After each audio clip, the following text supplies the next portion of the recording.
You're tuning in to the Black Hollywood Live Network, featuring news, interviews, and commentary on all things Black Hollywood. Hollywood redefined. From Los Angeles, California, streaming live thanks to Akamai Technologies. This is Black Hollywood Live. Justice is served. Featuring the week's roundup and commentary on legal news. Black Hollywood Live. Hollywood redefined. You're listening to Black Hollywood Live. And now, the host for Black Hollywood Live, Justice is Served. Hello and welcome to today's episode of Justice is Served here on Black Hollywood Live, where we're bringing you the full analysis on the legal stories that we think you should know about. My name is Chelsea Galicia and I am a workers' compensation attorney here in LA. I am joined by two guest hosts, Shaka Smith and BJ Abron. Shaka is an undergrad graduate of Princeton University, went to law school in DC, and then moved out to LA to pursue acting and fitness modeling. But he has experience in natural gas law, healthcare law, public defender's office. He has a great broad range of perspectives, so thanks for being here. And also BJ Abron, who is straight out of Compton and straight out of law school. Our fresh law school graduate is here to give us his analysis on today's stories. He also has experience in the public defender's office and BET's business and legal affairs. Thank you so much. Yes, of course. We have to straight away get to the big story of this week, where Charlie Sheen has confirmed to the world that he is HIV positive. There are reports that he has slept with about 200 women in the last couple of years. So this would be within the 4-year period that he has said that he has known about it. Perhaps there are more. And this obviously raises the question, can any of these women successfully sue him?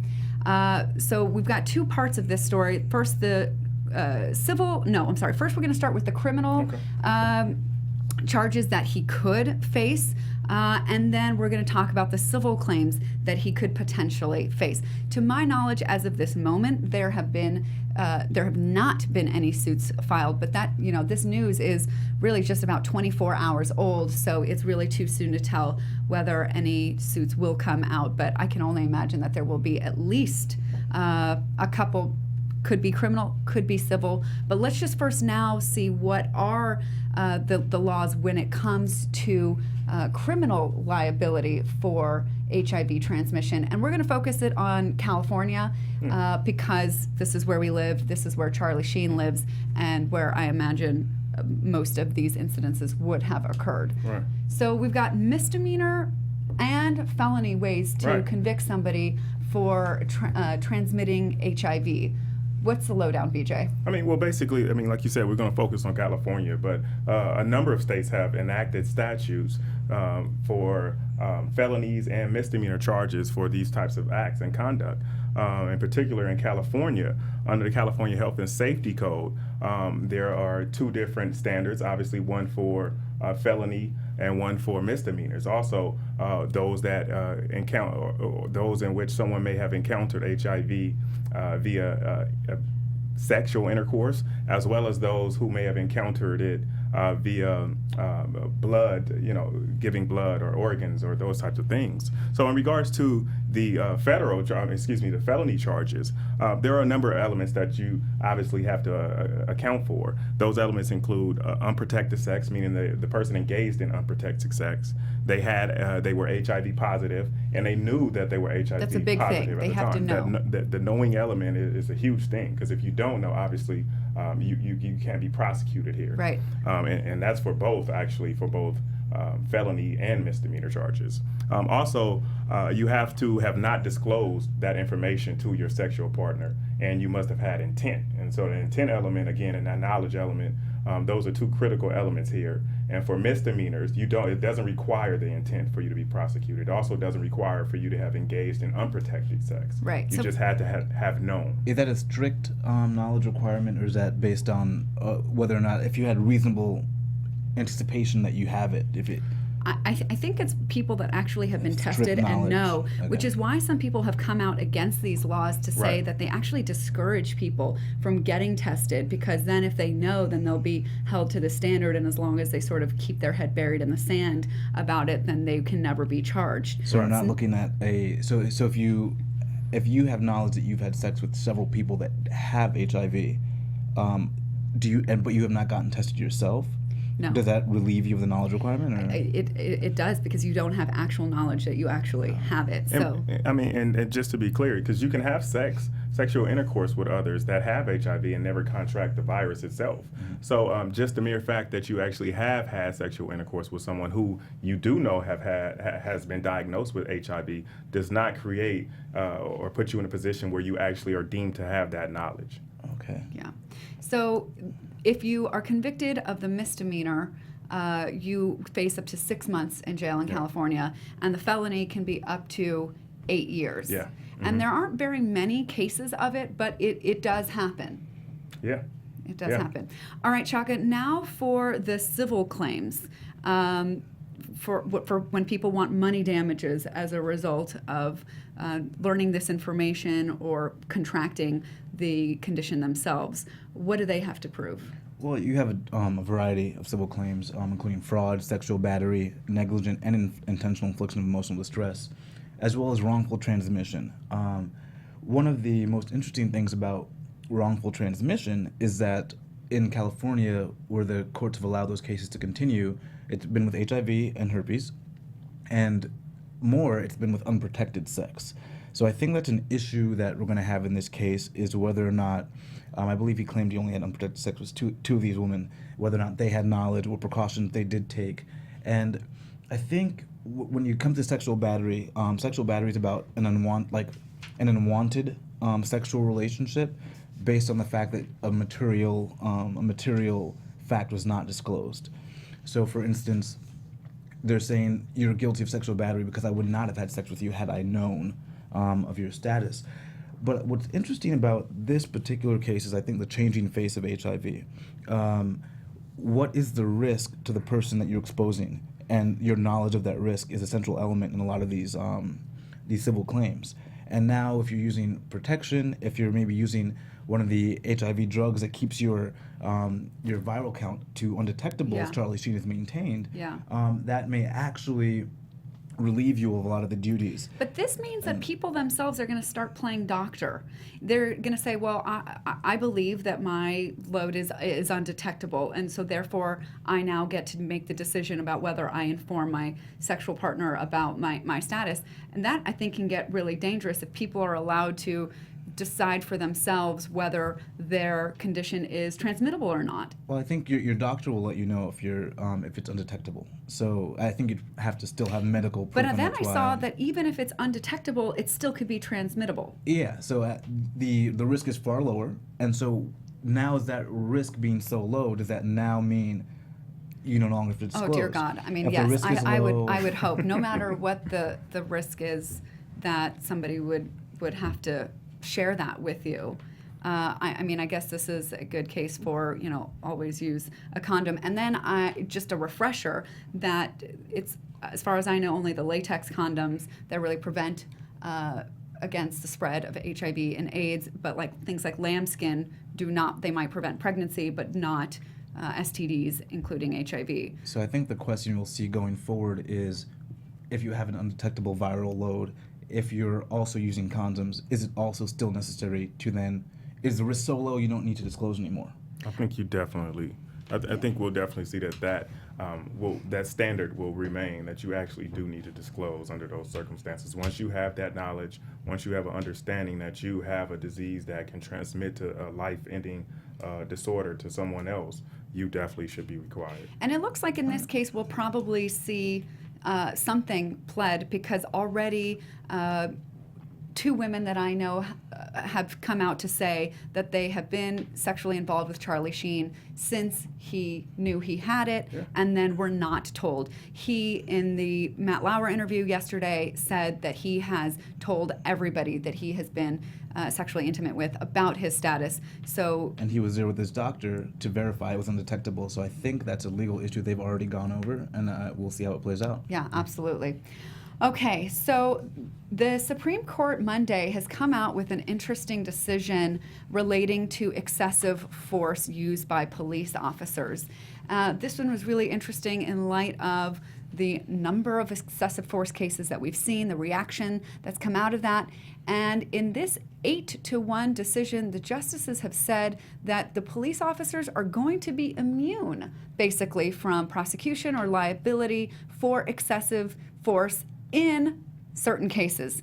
Shaka, what are those certain cases that they're going to be basically allowed to get away scot-free with exhibiting excessive force? So they were referring to situations in which there's a chase occurring, which I'd imagine covers a lot of police situations. People try to run. An officer recently, during a chase that lasted 25 miles on the highway, they put down spikes to stop this guy who they believed was also intoxicated at the time. And the officer decided to, against their commander's wishes, they were told to stand down, decided to take a rifle to the overpass and shoot at this car with the intention of stopping it, but unfortunately also killed the driver. The officer was told to stand down and to let the spikes, the spikes that they were putting down to stop the car, let them work and see what they would do from there. However, the officer had been accused of not being proactive in the past, and after shooting at the car and killing the driver, made a comment saying, "How's that for proactive?" And so I think it's just a very slippery slope now if we're not looking at excessive force as long as it's a chase situation, because there's so many instances in which an officer can claim that the situation was that of a chase, and then the Supreme Court put the standard as beyond debate. Which is unbelievable, because leave it to lawyers and you can always debate anything. Yeah, so in what situation are we going to see excessive force used where it's beyond debate? And so I think it just really narrows the scope of liability for police officers, and in this culture where we're very concerned about the use of force, especially when it comes to certain communities, I think this is very, very troublesome. And let me make this statement, because obviously, and if you've watched my past shows here, you see that I'm definitely pro let's put the leash on the police, right? But in this particular circumstance, when you're talking about a chase, well, first of all, we need to figure out what the circumstances are that initiated the chase, first of all. But when we talk about the standard that they set out, that they laid out here for us, I think that standard, it depends on, like I said, it depends on the circumstances, because now, I know we touched bases on this earlier, but when you're talking about a supervisor giving you some orders or telling you to stand down in a particular circumstance, is that supervisor at the scene? Does that supervisor see what you see? Is that supervisor in danger's eye? So in a particular circumstance, I'm not sure how much weight a supervisor radioing telling you to stand down will make a determination as to whether it's debatable or not. If is that the standard? Yeah, beyond debate. Yeah. And so to me, I think the particular, whatever the particulars are at the scene, that will determine whether it's beyond debate. Now, this particular officer, he said he was attempting to shoot and just stop the vehicle. Well, obviously, we have a question on how well he was trained with shooting in the first place. If he was trying to stop the vehicle, but wounded and killed the driver, that's another problem. But beyond debate, I think it's something that definitely, it's a wide scope, but it's definitely something that should remain at the scene of the crime and not necessarily by what your superior is reporting. I thought this case was really interesting in light of this case that we covered last week about the police officers shooting into a car and killing a 6-year-old child. And we were outraged about that, and the police officers have been fired and charged criminally. So I wonder now, does this undo any of the progress that we've made on holding police officers accountable for some really heinous acts that lead to the death of people, and sometimes innocent people? I think that absolutely takes that prior case out of the scope, because now it's not beyond debate whether or not And see, their actions were justified. And I don't think so. I think it actually remains within the scope simply because of the context of what led to that police chase. These guys were following him for no reason at all. When they got there was no weapon. It was nothing. This is beyond debate. Are you talking about in the Supreme Court case? Or No, not the Supreme Court. The case from last week. Well, Right. I think we're looking at, they've been chasing this guy for 20, 25 miles. Right, in the one from the case on the Supreme Court case in Texas, Yeah. that decided this. They put spikes down and they're waiting for the spikes to work. So they don't know if he's rolled over them yet. The officer's taking a shot from an overpass. He's not in any immediate danger. So if we're looking at a situation where they can shoot someone and that's not deemed excessive force, they were chasing for 20 miles, they didn't let the spikes work, the commander told him to stand down, he's taking a shot where he's completely safe. That, to me, if that's not beyond debate, or then many of the cases we've looked at are not beyond debate, as we've sat here and debated them ourselves. I wonder if there were other cars around. Like, was this a rural road, or was this somewhere busy where this guy who was reportedly going up to like 110 miles an hour, perhaps drunk, could quickly hit somebody and kill somebody if they didn't stop him, based on where he was located. So it raises a lot of questions, and it will raise questions about another case of excessive force that we have seen recently. This one we have the video on, and I have not seen it because I've been trying to avoid it because I hear it is pretty brutal. But we are going to show it to you now with the warning that it is pretty brutal to my understanding, and then analyze what we think this new Supreme Court decision will have on this case. Go ahead and let's roll that video.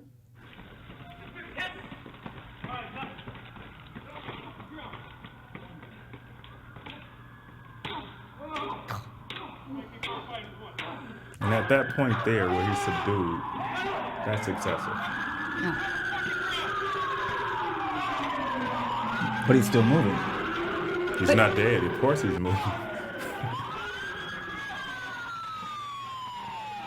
But I mean, even though he's moving, he doesn't seem to be It's not a threat.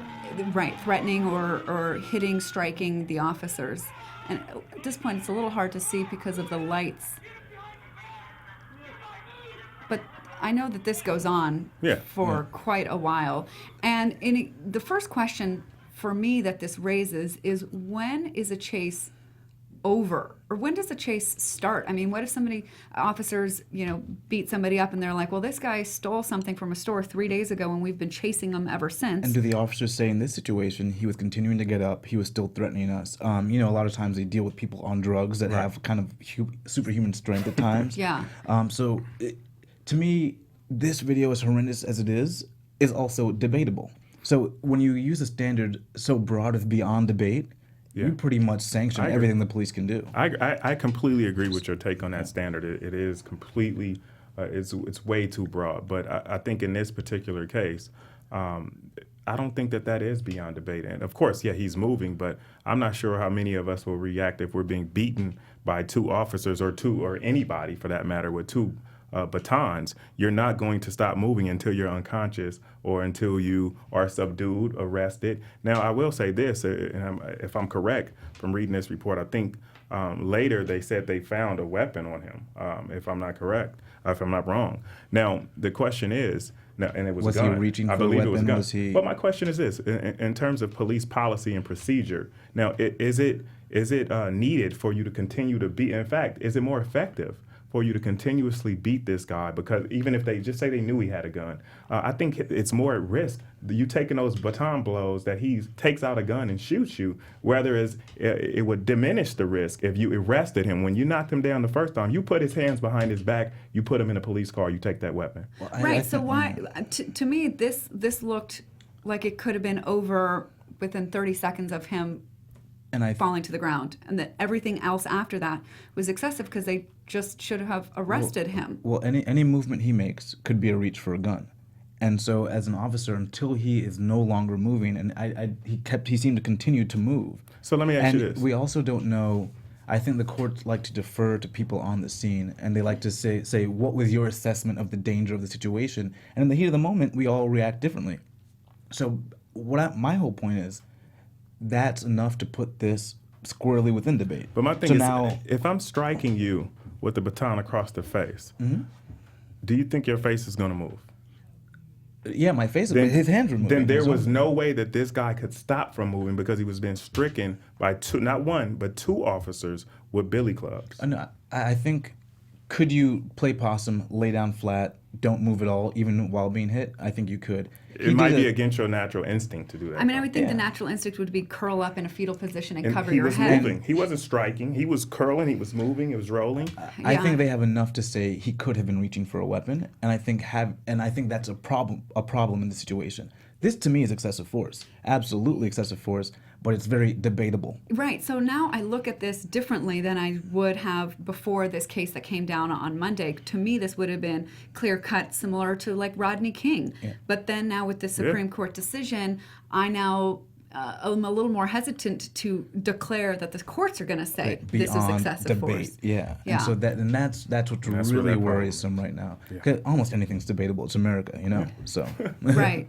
So I guess we're going to see what happens in this case, and if this Supreme Court case is used to help officers deflect liability. And I think it's just important for people to be aware of it, because the media didn't cover this. We covered riots, we covered Ferguson, we covered a lot of these ideas of civil unrest.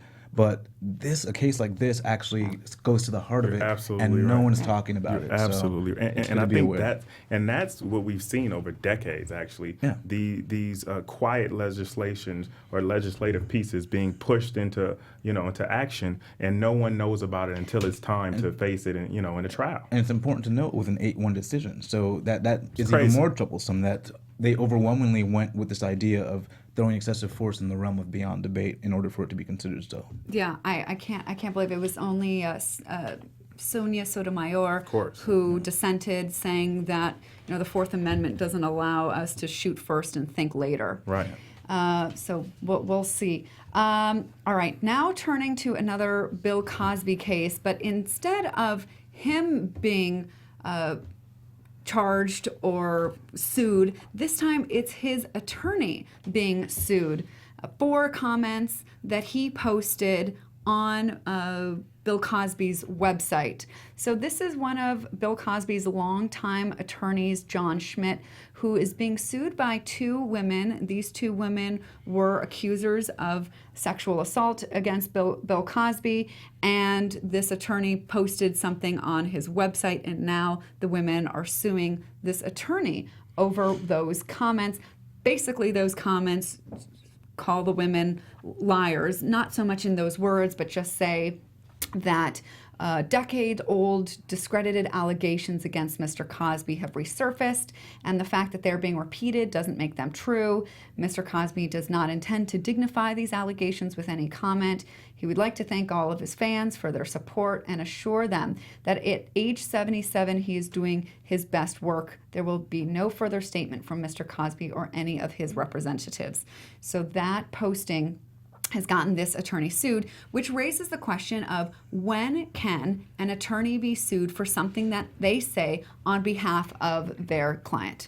Who's going to start us off on this? Well, BJ? I mean, basically, there are a number of questions. First, and I'll definitely answer that question that can be asked here, and it takes you to the realm of professional responsibility and extrajudicial statements. It takes you to the realm of defamation, which we'll talk about. But yes, of course, attorneys can be sued just like anyone else. So we definitely should state that first. When I saw this, I remember that there's some general immunity that attorneys have. Right. So that's sort of the first thing that comes to mind, and I think that's the first step in the analysis, is to assume that attorneys have this immunity, this almost absolute immunity from civil liability for statements or conduct that may injure or offend or just piss off an opposing party like the accusers, because this is something that's come way back when we were like colonists. We brought this from England, this whole idea of this adversarial system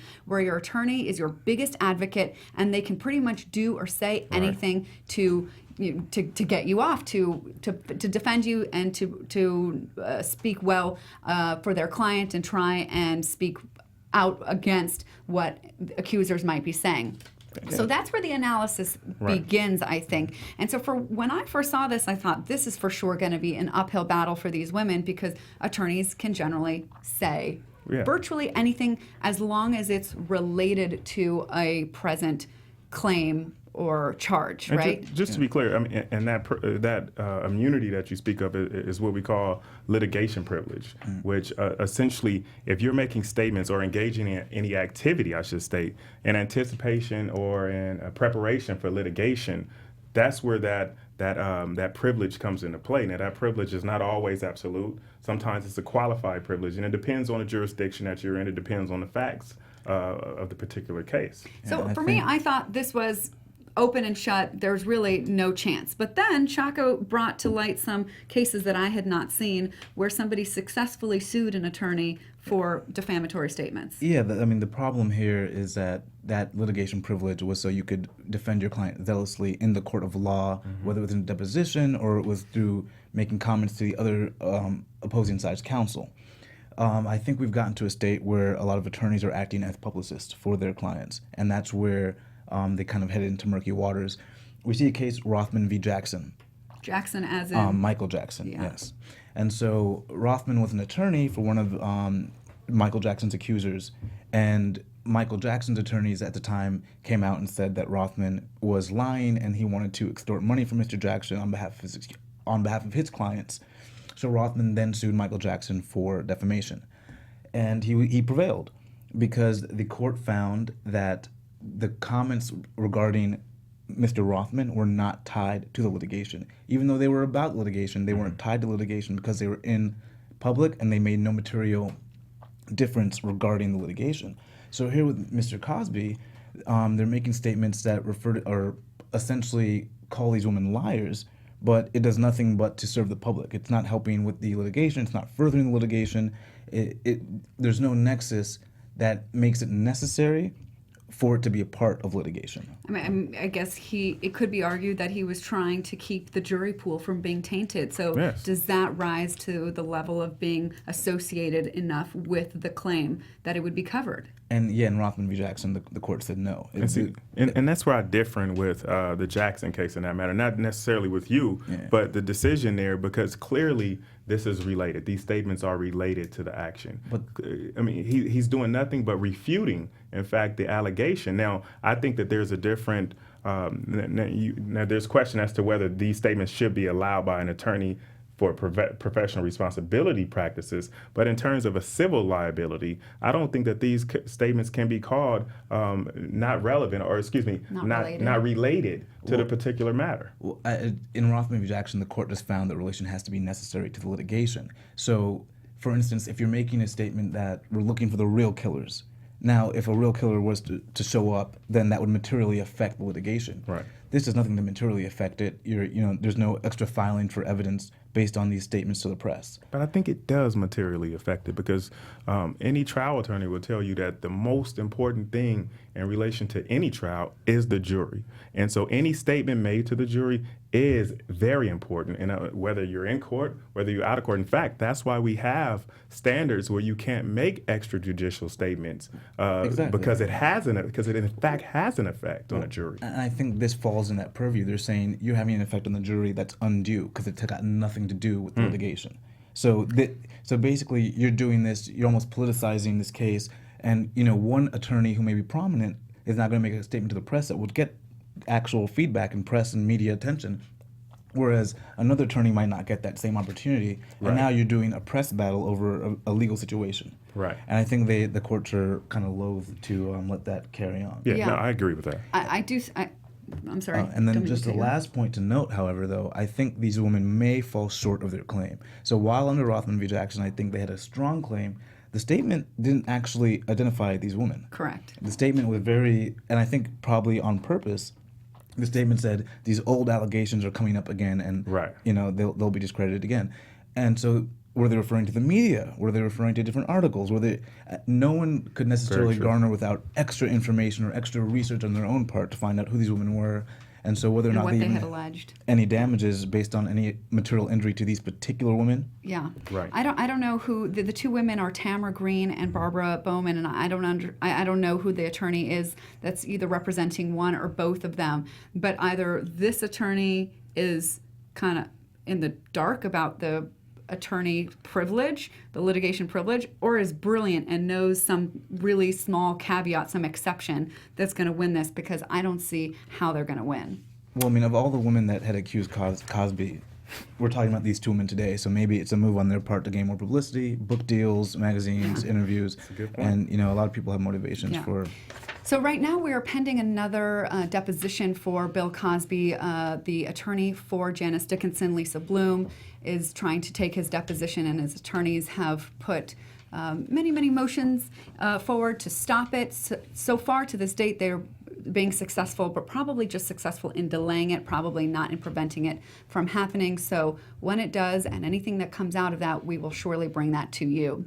Moving on to a problem that most of us will probably never have. Steve Harvey is being sued by a jet company for backing out on a deal to sort of renovate, customize a jet so that Steve Harvey could lease it to the tune of $97,000 a month. So Steve Harvey saw this plane, Gulfstream jet, that he wanted to be altered, change the number of seats, the interior design he wanted to change out. And so he agreed to pay $400,000 for this customization. And then about halfway through, when $200,000 worth of work had been done that Steve Harvey had actually paid for, Steve Harvey changed his mind and said, never mind, I don't want to do this, backs out of this deal. And so now this company, the jet company, is suing him, even though they acknowledged that there was no written contract. So under what circumstances, I love this story because it reads like a fact pattern from a first-year contracts law. Under what circumstances can a person successfully sue another for breaking a deal that was never signed? Well, I mean, the first thing you learn in law school, well, after the Harry Hand case, is the fact that oral promise is just as good as a written promise, okay? It's better to have things in writing. It's easier, but that doesn't mean that you can't uphold a deal or get damages for a Exactly. broken deal if it wasn't in writing. Exactly. So, I mean, in this particular circumstance, clearly, if he paid him $200,000 already for the job, there will be some evidence that a contract that existed, right? And so those are the circumstantial things that you'll bring into play and to prove the case, and that there was, in fact, a contract. I'm not even sure if Steve Harvey has disputed the fact that there was a contract in any way, shape, or form, though. I have not seen any response. So what are the theories of contract that this company can use against Steve Harvey to sue him successfully, even though there was no written contract? Yeah, well, primarily you're going to be looking at promissory estoppel. And you're going to have a 4-pronged test, essentially. One is a clear promise. Did you make a promise that was clear, absolute? Number 2, was there reliance on that promise? Did they go ahead and undertake these... Customization, these actions based on Exactly. that promise. And number 3, was that foreseeable that they would? And of course, it certainly was. And number 4, there's injury. And if they've sunk in $400,000 into the renovations, then there is an injury. In fact, I think he's lucky that they're only going for the price of the renovations and not the $97,000 a month that he said he would lease the plane for. But my guess is they believe the plane is viable enough to lease to somebody else for that money, so they don't have to go to him for it. So in a situation where you have an ongoing promise, such as the one Mr. Harvey seems to have made, if you have a duty to mitigate your damages, and that's an important part to note. So that's why they're probably not coming after him for the monthly fee that he'd Right. promised to pay. Right. Okay, so under this quasi-contract theory is probably where this company will be successful. Business Aircraft Leasing, Inc. is the one who's suing Steve Harvey. So I think Steve Harvey better, I don't know, start leasing this jet for $97,000 or just pay this $200,000 and try and find some other rich buddy who can take over that lease. Good luck to him. All right, our last story today is about a man who goes to a restaurant like many of us do, orders his food, like many of us do, and gets asked to prepay his meal, like has never been done that I know of. But this did happen to a man in the state of Washington. BJ, why did that happen? Well, I mean, why did it happen? I can't say for sure. The restaurant alleges that the reason why they actually engaged in that behavior at that time was because they have had a number of customers who came into a particular area. I guess there's 2 different areas in a diner or in a restaurant. And in one area, they've had a number of people, and it didn't specify any ethnicity or anything like that. It just stated that there were a number of people who had who didn't pay. Dine and ditched. They dine and ditched, right? They dine and ran. So, and they wanted to implement something. However, the problem with that is that this man, after he asked questions about, why he had to pay, I guess it was 2 circumstances. He purchased something, then he purchased a drink later on. And when they asked him the second time, that's when he, decided to be more proactive and asked, why am you're being required to pay? Yeah. And the waitress, who they haven't stated her name yet, she stated to the guy that, my boss is here. My boss is enforcing me and making me to do this, and I think that this is actually discrimination, which is occurring here. And so you have to wonder what people were selected for this person, because if this wasn't the first guy and it happened before and it was other people, for the waitress to say it's discrimination, clearly she's only seen that it's been happening to one particular type of person. So this happened to a gentleman named Brian Eason. He's a real estate agent who also serves as a deputy with the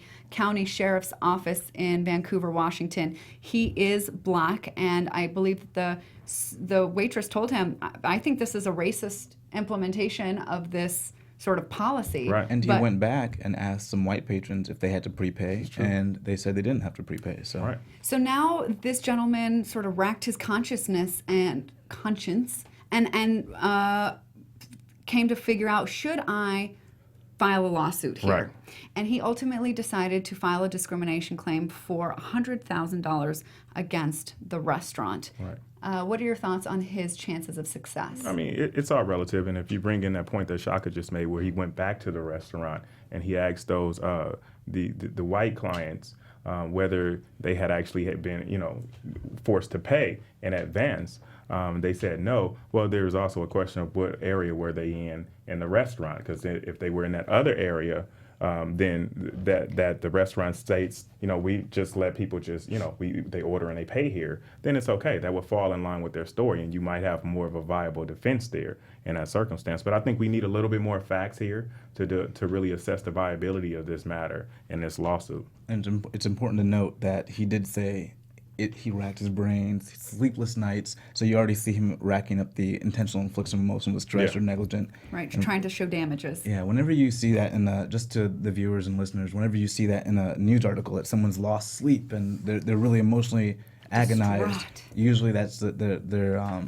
foundation for their legal case for emotional distress. Yeah. All right. Okay, gentlemen, thank you very much for your thoughts, opinions, and analysis today. That brings us to the end of today's episode of Justice is Served. Thank you so much for being with us. If you have any comments or questions, please tweet me at Chelsea Galicia. BJ at JustBJ Abron. And at Shaka Strong. See you next week, guys. Yes, we will be here next week, Thanksgiving week.